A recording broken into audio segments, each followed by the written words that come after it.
Halo sahabat Corolla Twin Cam. Oke, salam Pancasila, satu Corolla, sejuta saudara.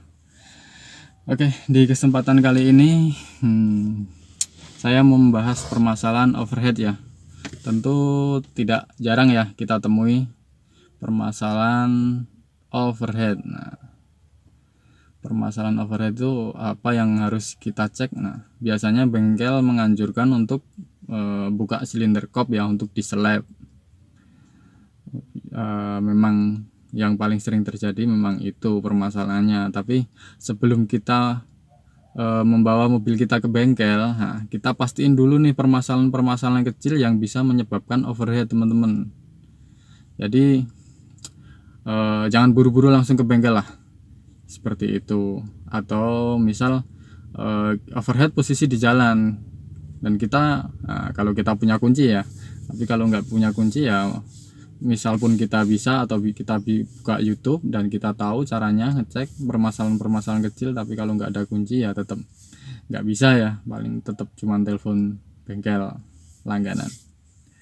Oke, jadi di sini saya mau membahas secara detail ya permasalahan yang bisa menyebabkan overhead sebelum kita memvonis kalau itu memang silinder kopnya yang bermasalah. Nah, oke. Kemarin sempat ini Twin Cam tahun 88 nih teman-teman. Jadi baru dipakai jalan kurang lebih 10 menit lah, udah panas banget. Nah, tapi nggak nyampe macet ya. Pernah dipakai nyampe macet sekali nih. Nah, itu juga nggak saya buka nih silinder kopnya. Jadi saya pastiin dulu permasalahan-permasalahan kecil itu apa aja. Nah, kipas, termostat, atau ada kebocoran. Nah, seperti itu. Tapi kalau ada kebocoran tuh terlihat ya, tentu apa, air radiator berkurang. Nah, ini sama sekali tidak berkurang, tapi baru dipakai 10 menit udah overhead.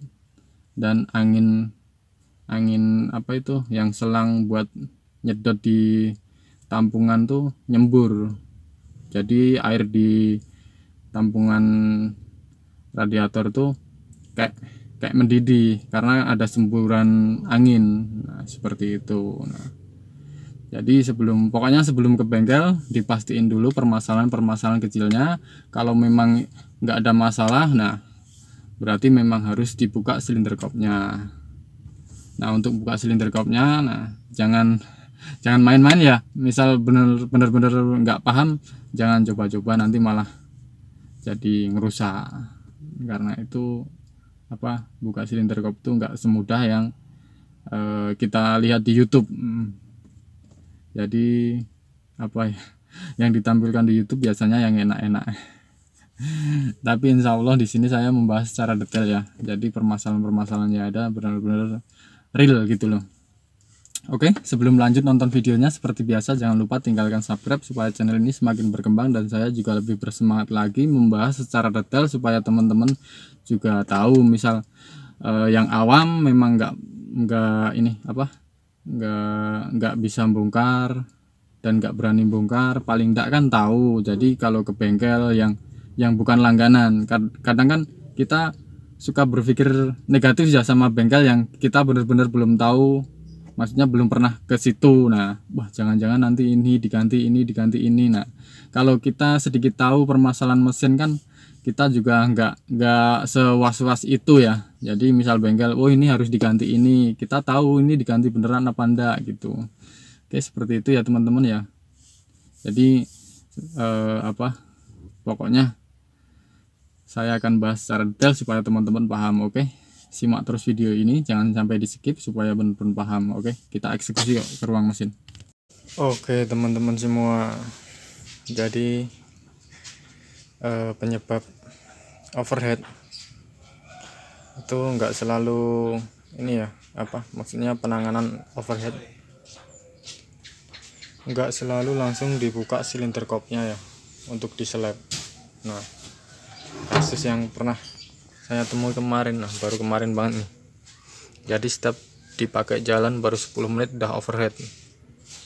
Nah, kemungkinan besar kalau seperti itu memang bukan di silinder kop. Tapi kemarin juga saya optimis nih, mau bongkar silinder kop. Nah, sebelum melakukan itu ya kita harus ngecek yang maksudnya yang paling ringan-ringan dulu ya. Nah, seperti itu. Apa aja yang perlu dicek nih teman-teman. Nah, jadi yang perlu dicek pertama kipasnya ya.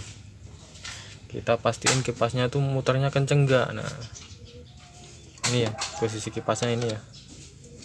Nih, di belakang sini. Nah, sini. Nah, pas kemarin saya cek tuh muternya nggak kenceng teman-teman. Nah, itu masalahnya di apa kok nggak kenceng? Nah, itu juga belum tentu dinamonya ya, tapi kemungkinan besar memang pada dinamo. Nah, saya pastiin lagi nih, saya perhatiin nih. Setelah saya perhatiin teman-teman, kipasnya itu kemarin muternya kebalik. Nah, kalau muternya kebalik otomatis memang angin sini tuh nggak kenceng. Karena apa?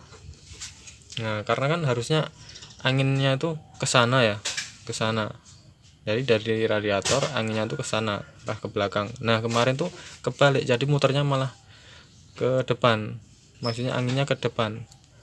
Jadi nampek dorong radiator kipas anginnya. Otomatis kalau deket banget seperti ini kan, tabrakan angin, jadi muter kipasnya serasa nggak kenceng.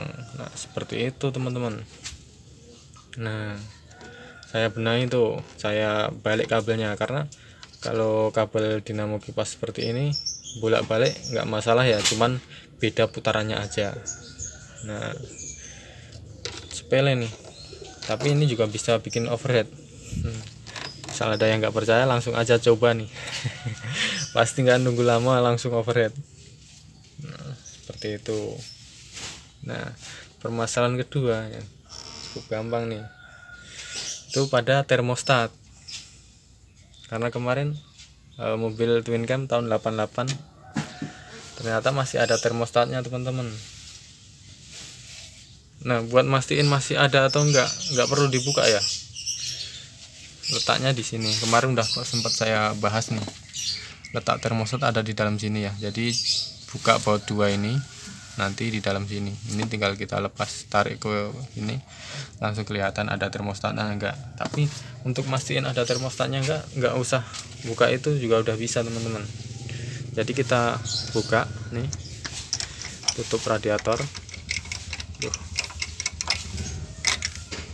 Nah, seperti ini.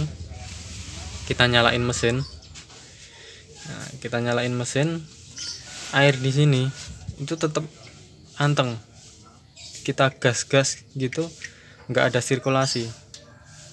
Jadi itu masih terpasang termostat ya teman-teman. Kalau seperti itu ya.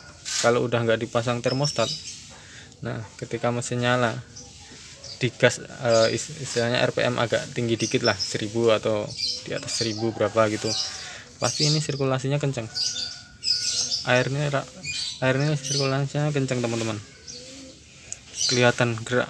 Kalau masih ada termostat, anteng, diam aja kayak gini. Di player pun tetap diam. Karena apa? Karena termostat tuh bukanya di atas suhu berapa ya? 70 sampai 80 derajat. Seperti itu. Dan kemarin memang termostatnya udah nggak mau buka teman-teman. Jadi permasalahan kemarin ketemu nih penyakitnya. Baru dipakai jalan sekitar 10 menit udah overheat. Ternyata permasalahan cuman ada di kipas sama termostatnya udah nggak mau buka. Nah, permasalahan di kipas sama termostat nggak mau buka itu lain dari kebocoran ya. Misal ada yang bocor gitu, nyampe airnya kurang, itu juga bisa bikin overheat. Tapi nggak secepat itu, maksudnya nggak nyampe lebih dari 10 menit baru overheat. Misal ada kebocoran yang kurang kencang. Kalau bocornya banter, tentu teman-teman semua langsung tahu ya letak bocornya di mana. Biasanya bocor yang nggak terlalu kelihatan yang di bawah ini ya, jalur ini, di bawah karbu, di bawah manifold karbu situ, selang bypass atau selang apa itu namanya. Seperti itu ya teman-teman ya. Jadi sebelum memvonis wah ini silinder kopnya, dipastiin dulu ya. Karena apa? Karena bisa aja kipasnya ini yang muternya kebalik. Tapi kalau memang biasanya normal-normal aja terus nggak ada masalah, nah kecil kemungkinan kalau kipasnya itu kebalik. Jadi misal masih pakai termostat ya bisa aja kalau termostatnya bisa, atau ada kebocoran dan kemungkinan memang di silinder kopnya. Karena kasus kemarin kalau kok kipasnya kebalik itu, nah itu mobilnya baru didapat teman-teman, baru aja beli. Nah, itu lumayan jauh nih, daerah mana itu kemarin, Purworejo atau Kutoarjo itu. Nah, dibawa ke Jogja tuh, dibawa ke Jogja itu lewat jalan Dendles yang bebas hambatan ya. Kalau orang sekitaran sini tentu udah tahu ya jalan Dendles itu lurus aja tanpa ada hambatan lampu merah. Jadi kemarin dipakai dari sana nyampe Jogja itu sama sekali nggak overhead teman-teman. Pas nyampe rumah baru kelihatan tuh apa, nah di sini ketika ini dibuka gini, nah di sini anginnya nyembur teman-teman, angin panas ini nyembur. Jadi ketika dimasukin di sini kayak gini, itu kayak air mendidih apa, keluar gelembung-gelembung gitu. Nah kemarin katanya sempat ditanyain ke bengkel tuh, langsung dijawab itu harus buka silinder kopnya. Nah jadi untuk teman-teman semua sebelum vonis itu silinder kop, nah dipastiin dulu ya permasalahan kecilnya dulu. Kalau memang nggak ada masalah, untuk kipas nggak ada masalah, muternya juga kenceng, termostat kalau untuk ngecek termostatnya itu dilepas terus dimasak, maksudnya kita masak air nanti ditaruh di situ nyampe air mendidih tuh termostatnya masih membuka enggak. Kalau masih membuka berarti memang masih bagus, nggak ada masalah di termostatnya. Untuk mastiin misal kipas tuh kurang kenceng itu udah kelihatan ya muternya. Kita tangannya di sini tuh kelihatan anginnya itu kelihatan kenceng gitu loh. Ada suara bengung gitu, suara kipasan seperti itu kan. Nah itu berarti memang masih kenceng, karena kemarin kipasnya tuh sama sekali nggak ada suara, ternyata memang cuman kebalik. Setelah saya balik juga jadi kenceng. Karena apa? Karena anginnya nggak nampak ya, nggak nabrak radiator, anginnya memang ke sana, arah ke belakang sana anginnya, jadi kenceng banget. Tapi kemarin termostatnya cuman langsung saya lepas aja teman-teman, yang nggak saya pasang lagi karena memang saya yakin itu udah mati. Tapi belum saya pastiin lagi dimasak gitu, pokoknya dimasak pakai air itu ya, digodok sampai air mendidih itu masih membuka enggak. Oke. Ya ini ya teman-teman ya termostatnya ya, kemarin saya lepas nih, belum saya pastiin lagi nih dimasak pakai air masih membuka enggak. Jadi ini kerjanya kalau udah panas ini buka ya, jadi gerak ke sini cetek gitu. Nah ini kan posisinya kan gini, posisinya gini teman-teman. Nah ini tertutup rapat kan, ini seal, ini juga ada sealnya. Nah kalau udah panas ini geser ke belakang sana teman-teman, jadi ada ruang buat ngalir airnya. Nah cuman ini udah nggak mau buka nih, jadi permasalahan kemarin yang bikin overhead ini salah satunya, sama kipasnya kebalik. Oke seperti itu ya teman-teman ya, jadi nggak selalu silinder kopnya yang bermasalah seperti itu. Tapi kasus kemarin yang saya temui pada Twin Cam 88 cuman ini, dan kemarin juga udah sempat ini mobil Toyota Rush teman-teman. Toyota Rush tuh pemiliknya tuh bilang ini mobil bisa overhead, tapi setelah perjalanan kurang lebih 4 jam itu masalahnya di apa. Jadi kalau cuman dalam kota aman-aman aja, kalau keluar kota gitu yang lebih dari 4 jam 5 jam baru mau overhead. Nah, untuk mau benerin seperti itu kalau nggak tahu sendiri ya ragu ya teman-teman ya. Jadi kemarin pas overhead pemilik mobil suruh saya mau fotoin indikator temperaturnya, ternyata memang benar-benar overhead. Nah, dan saya buka silinder kopnya itu. Nah, setelah saya buka silinder kopnya, titik melengkungnya itu cuma 0,02 teman-teman, dikit banget. Dan pas saya bawa ke ini tempat bubut untuk bubut itu silinder kop, itu tukang bubutnya juga bilang ini cuma tipis banget loh mas. Apa nggak salah ini mau dibubut gitu, tapi kenyataan memang bisa overhead. Nah, tetap dibubut ya teman-teman ya, karena memang tetap ada titik melengkungnya, cuman tipis banget. Oke, seperti itu ya teman-teman ya, semoga bermanfaat. Salam satu Corolla sejuta saudara. Jadi teman-teman semua tetap bisa benerin sendiri ya, untuk ganti termostat mau diganti atau dilepas, dan untuk mastiin kipasnya muternya kenceng atau enggak. Oke, seperti itu. Salam satu Corolla sejuta saudara.